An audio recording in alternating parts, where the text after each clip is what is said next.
Ferrari had created a problem that Matt Armstrong couldn't solve with money. The engine was completely stripped apart. The gearbox was sitting in pieces, and thousands of pounds had already been spent on replacement parts. Yet the entire rebuild had come to a standstill because of one missing piece of information. Not a missing part, not a broken component. Information. Matt had reached the point where the Ferrari engine was finally ready to go back together. The cylinder heads had been rebuilt, the crankshaft had been inspected, and the engine block had been cleaned and prepared for assembly. But without the factory specifications, Ferrari refused to provide. There was no safe way to continue, and that is when the real question emerged. Why would one of the world's biggest supercar manufacturers make it so difficult for someone to repair one of their own cars? Because this wasn't just any Ferrari. This was one of the rarest versions of the Ferrari F430 ever built. A gated manual coupe. A car that enthusiasts all over the world dream of owning. A car that could be worth close to £100,000 when finished. And right now, it was sitting in a garage, looking more like scrap metal than a Ferrari. But before we uncover how Matt got himself into this situation, take a second to support the channel. If you enjoy automotive documentaries, supercar rebuilds, and behind-the-scenes stories from the automotive world, make sure you hit that like button and subscribe to Turbo Drive so you never miss future videos. Now let's find out how this Ferrari ended up in pieces. The story begins with a bent connecting rod.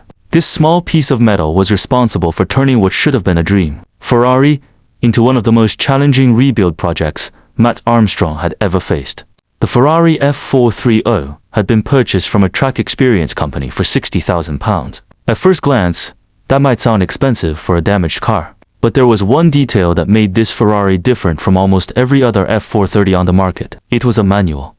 Not just any manual, but a gated manual. According to production estimates, only around 1,500 manual Ferrari F430s were ever produced. As modern supercars moved toward paddle-shift transmissions, manual Ferraris became increasingly rare and desirable. In fact, one of the only comparable manual F430 coupes available in the United Kingdom was listed for just under £100,000. That meant there was still hope. If Matt could rebuild the car without destroying the budget, this project might actually make sense.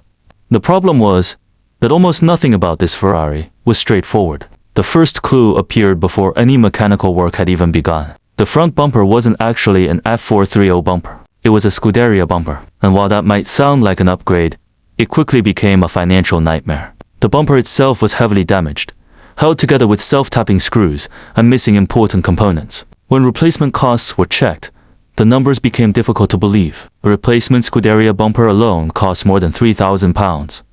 Additional trim pieces added thousands more. Before Matt had even touched the engine, he was staring at repair bills that could wipe out a significant portion of the budget. The rear of the car wasn't much better.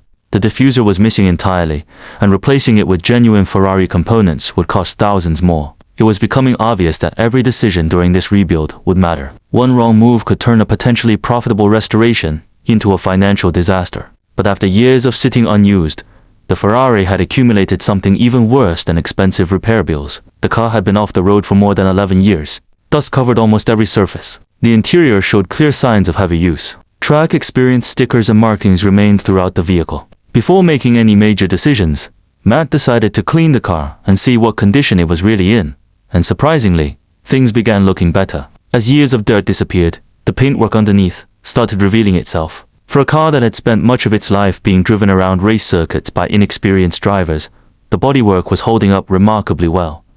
Panel gaps looked consistent, the paint still had life in it, and there were very few signs of serious accident damage. For the first time since purchasing the Ferrari, the project felt manageable, but then, another problem appeared. While removing interior components, Matt's father discovered something that should never have been missing.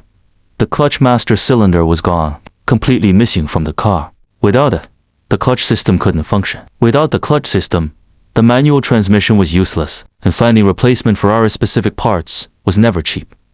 Every discovery seemed to create another expense. Every step forward revealed a new obstacle. Yet compared to the engine, these problems were relatively minor, because the biggest decision of the entire rebuild was still waiting. Matt had two Ferrari engines available. The original engine from the car and a second damaged engine that had been acquired separately. Neither engine was perfect. The original block showed cylinder scoring that could create long-term reliability issues.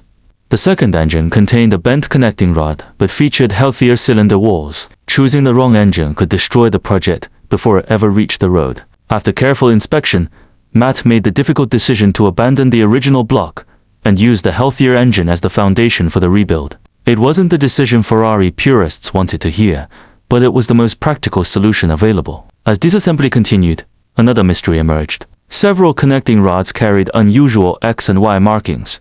At first, nobody could determine what they meant.